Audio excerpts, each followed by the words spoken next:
Hey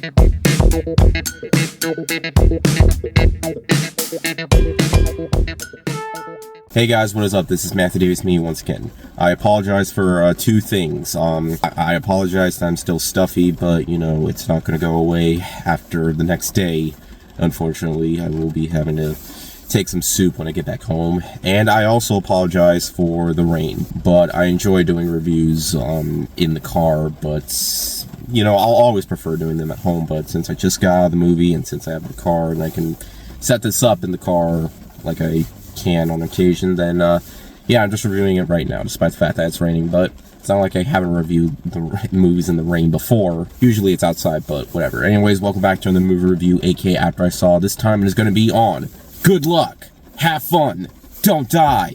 This movie stars Sam Rockwell as a man from the future. That's literally what he's known as in the movie, man from the future. He doesn't have a name, and he comes to a diner and gets a group to stop, you know, this form of AI from taking over the world. So basically, it's like a commentary on how, you know, we're letting AI take over, and there have been some movies to put that in a positive way, but this movie tends to focus on the fact that AI can be evil, while we, as the people, suffer through the use of AI taking over practically everything. And this one does it in a way that feels very unique, coming in with a style similar to something like Groundhog Day or Live, Die, Repeat, Edge of Tomorrow. Though it's not necessarily a film that repeats itself over and over and over like those films. It's one that does it relatively in the perspective on, you know, the session that it's going for right now, in terms of the perspective of trying to stop the AI from, you know, taking over. With, of course, you know, a group involving Michael Pena, Haley Lou Robinson, right? Who play major parts in the movie, specifically with Haley Lou, as she plays a major part of the movie. In fact, throughout the film, it focuses a lot on other characters in terms of their side stories before the events of what goes on throughout this film, and I found it relatively interesting, especially Haley Lou's character. Okay, she has a major part in this movie that I wasn't expecting, but as the film progressed, it managed to have a lot more going for it than I was expecting. Yeah, it can definitely be watched purely for entertainment when it comes to the mayhem that goes on throughout the film. It's definitely on the lines of being a dark comedy because that's what the intention was. It's a film that we can laugh at, but also appreciate for its commentary that's going on, you know, the situation of AI. And of course, it is common for movies to, you know, tackle this subject, but this one does it in a way that makes it feel all the more entertaining. The opening sequence lasts around like 15 minutes, but giving you exactly what to expect.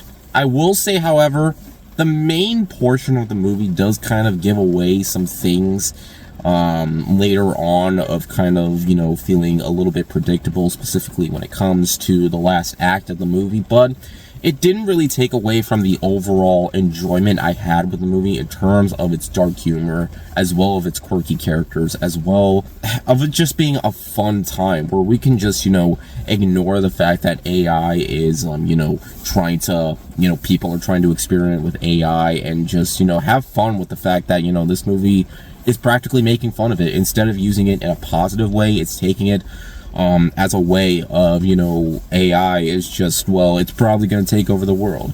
And it's going to be common for a lot more, you know, movies to tackle those themes.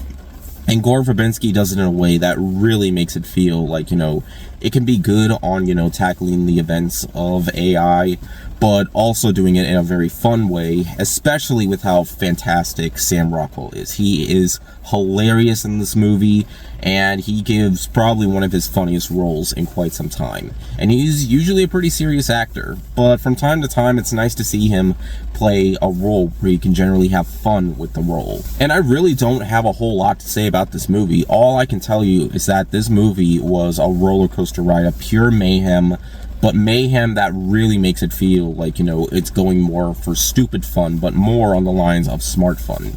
It's definitely on the lines of being a little too long from time to time, but again, the movie was never fully boring. I mean, there are some times where the movie does slow down a little bit, but it definitely picks back up for, you know, some more of the mayhem and what it's going for in terms of its commentary, as well as its pure focus on entertainment.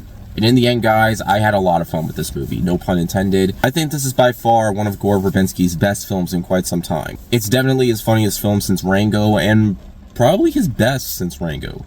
I really enjoyed A Cure for Wellness. I think that movie is very underrated, but it's nice to see him make a film with a very talented writer, Matthew Robinson, and just showing the fact that, you know, there can be some, you know, commentary while also having some pure, you know, moments of fun, and this movie does a great job of doing so. I had fun, I didn't die, and nobody needs to look for this one because you're gonna have a fun time. I guarantee it.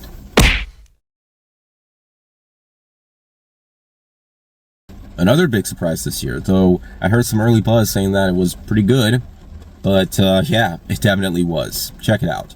But anyways, thank you guys so much for watching. If you enjoyed this video, be sure to like and maybe subscribe for more. You can also follow me on Twitter, Instagram, or maybe Blue Sky, links in the description, and I'll see you guys later. Word out.